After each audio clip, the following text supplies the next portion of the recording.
Welcome to Daily Brief YouTube channel. On the fifth day of Russia's entry into Ukraine, it met resistance in most parts of the country, where a wide variety of military equipment, from helicopters to warplanes to armored vehicles, was destroyed. Ukraine was forced to enter the biggest war since the Second World War, when Hitler's Germany ravaged Europe. Despite this, the Ukrainian armed forces is showing a very strong resistance against the intense attacks of the Russian army. As a result of this resistance, Russia suffered great losses in the region. The fact that Russia did not get any results despite the 195,000 soldiers and thousands of military equipment and war machines that Russia took to the Ukrainian border before the invasion of Ukraine reveals that the Ukrainian resistance is based on a very good strategy. When the Russian invasion started, the capital Kiev was expected to fall within 2 days, but on the fifth day of the war, the Ukrainian armed forces and the people of the region are still defending the capital and repelling the Russian army. Putin certainly did not expect the Russian army to suffer such huge losses against Ukraine. Despite these massive losses, Russia's insistence on quickly seizing the Ukrainian capital of Kiev, disarming the Ukrainian army and overthrowing the Ukrainian government persists, under Putin's leadership. Russia is advancing in 3 directions to the capital of Ukraine. The Russian army, which goes directly to Kiev with its army through Belarus on the northern border of Ukraine, continues to advance from the Donbass region in the east of the country. But at the moment, we can consider the Kherson region in the south of the country as the most critical place. Because as a result of the Russian army crossing the Crimea, it encountered a very harsh Ukrainian resistance in the Kherson region and its advance was stopped. The Ukrainian armed forces blew up a bridge in the city of Kherson to stop the Russian warships. At the same time, one of the most spectacular developments of the day was the destruction of the Russian military convoy and air defense systems in Kherson. One of the main actors of this success was Bayraktar TB2 armed drones supplied from Turkey.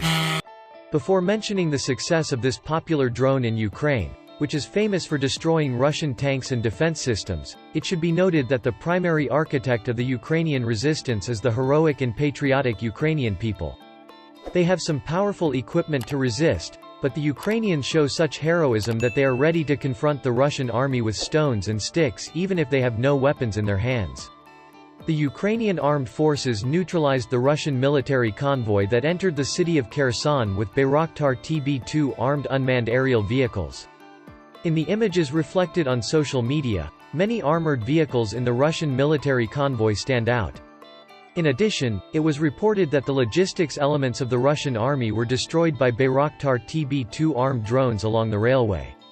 In the statement made by the Ministry of Defense of Ukraine, it was announced that the teams using Bayraktar TB2 armed drones destroyed a freight train carrying fuel and oil. In another shared image, Bayraktar TB2 armed drones destroyed Russia's favorite air defense system, the S-300 air defense system. According to local claims, the Russian military convoy advancing south of Gostomel airport in Ukraine was shot down by Bayraktar TB2 armed drones.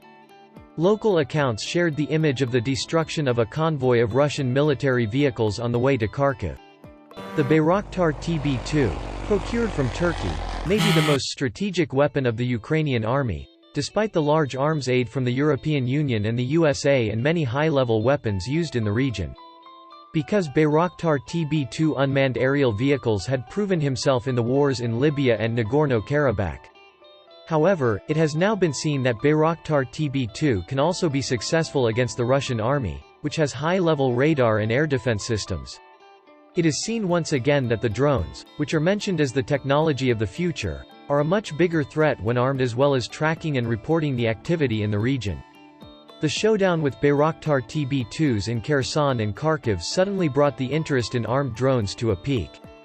In an article published in Poland today, Bayraktar TB2s were announced as the most critical weapon currently used in Ukraine, while emphasizing how the Russian army was defenseless against Bayraktar TB2s.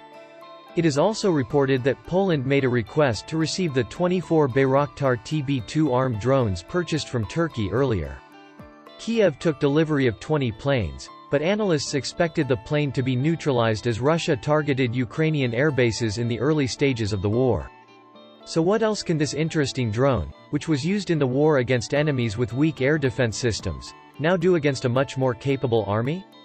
Before the conflict, Most people would have said that the Russians would destroy the launch sites and command points for the Ukrainian TB2 crews, and so they don't seem to have chosen to do that until now, said Dr. Richard Connolly, director of the Center for Russian, European and Eurasian Studies at the University of Birmingham.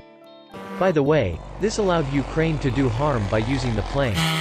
So what other comments did experts make about the strength of Bayraktar TB2 armed drones in the Ukrainian army against the Russian army before the start of the conflict? We learned from Nagorno-Karabakh that drones can play an important role in anti-armor warfare when countries have the capacity to use armed drones on the battlefield, and air defense is less of a concern, said Professor Michael Horowitz at the University of Pennsylvania. But while the drone has proven useful in the Nagorno-Karabakh conflict in Syria in 2020, it now faces a much more capable foe.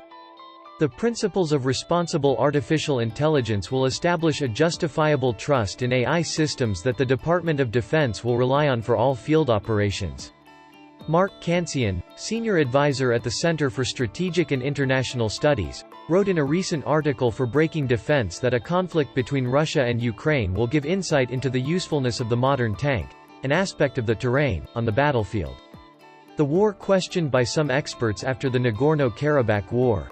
Reuters reported that Russia has an estimated 2,840 main battle tanks, citing research from the London-based think tank International Institute for Strategic Studies. It's different because you have two rivals with more developed armies than you have in Nagorno-Karabakh, Kansian said in an interview.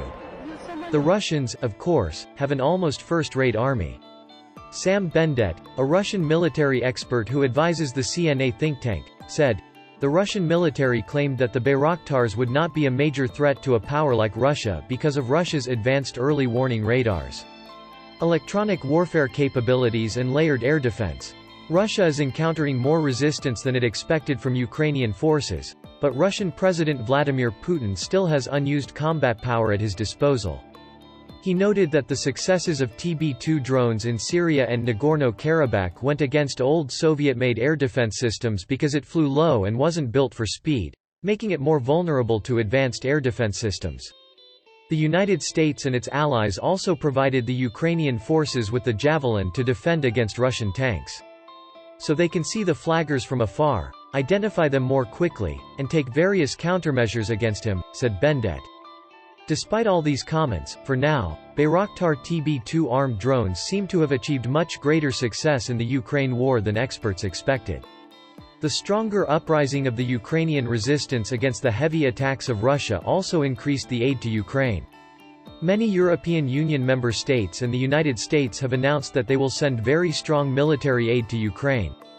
These aids are as follows. More aid to Ukraine has been approved by the government, while the Czech Republic has sent 188 million kroner machine guns, sniper rifles, pistols and ammunition. Belgium will send 2,000 machine training, 3,800 tons of oil supply and 300 soldiers to the training week to the military war in Ukraine. In Germany, the Netherlands shipment was to be made via the previously blocked 400 RPG transportation route. The Netherlands has also announced that its Ukrainian forces will send 200 Stinger guns to fight the Russian army's war industry. The USA, on the other hand, will present a large number of Stinger and Javelin tank destroyers to Ukraine as a part of its new $350 million weapon, which will be held today. Instead of sending a soldier to war all year in the European Union, it would unleash your war in this war. While this is a very serious development, the European Union plans to ship a defense arms shipment worth €450 million. At the same time, to dispatch European Union aircraft. Ukrainian Armed Forces Commander-in-Chief Valery Zaluzhny announced that hundreds of Russian military vehicles and tanks were destroyed. With Russia for the purpose of such claims and as a target for air defense, it is difficult to predict the future of the military. For Ukraine to better such a feat, Russian casualties are likely to be its next-generation light weapon, NLAW. The system was first supplied to Kiev by the UK Ministry of Defence on 17 January 2021. Unconfirmed reports are believed that Ukrainian weapons were protected by the destruction of 3 Russian tanks in the site of Peshevik. According to Shepherd Defense Insight, the fire and forget gun can hit heavily guarded vehicles from 20 to 800 meters away.